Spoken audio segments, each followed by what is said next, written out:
আমরা আপনার কাছ থেকে সর্বপ্রথমে যে প্রশ্নটা রাখছি, আপনি যদি পঞ্চগড়ের এক আসনে গোলাপ ফুল মার্কা নিয়ে জয়যুক্ত হয়ে আসেন, আপনার মাধ্যমে কি পঞ্চগড়ের খেটে খাওয়া মানুষ, সাধারণ মানুষের ভাগ্য পরিবর্তন হওয়া সম্ভব? আপনার পক্ষে সম্ভব হলে আপনি কতটুকু করবেন? এই খেটে খাওয়া মানুষ মানুষ কিন্তু ওই মুক্তিযুদ্ধের পর থেকে এখন পর্যন্ত অবহেলায় অবহেলিত আছে। জি, ধন্যবাদ আপনাকে। আমি পঞ্চগড়ে এক আসনে গোলাপ ফুল প্রতীক নিয়ে নির্বাচন করে যদি জয়যুক্ত হই, তাহলে পঞ্চগড়ের সহজ সরল মানুষদেরকে আমি তৃণমূল পর্যায়ের নেতা।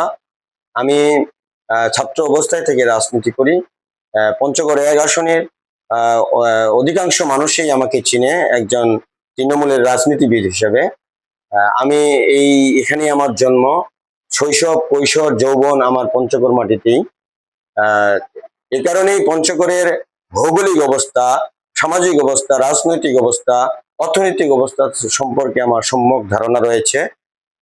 ফলেই আমি নির্বাচিত হলে পঞ্চগড় এক আসনের প্রত্যেকটি ঘরে ঘরে আমি চেষ্টা করব একটা করে উদ্যোক্তা তৈরি করা এবং অর্থনৈতিকভাবে লাভবান হওয়া।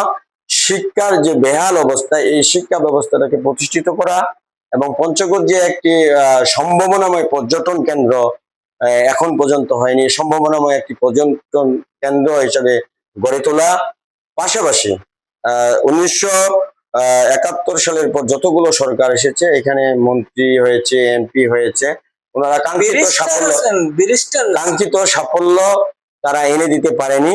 সেই কাঙ্ক্ষিত সাফল্যের আশায় যে জনগণ এখন রয়েছে, সেই সাফল্য আমি পরিপূর্ণতা এনে দেবো ইনশাল্লাহ।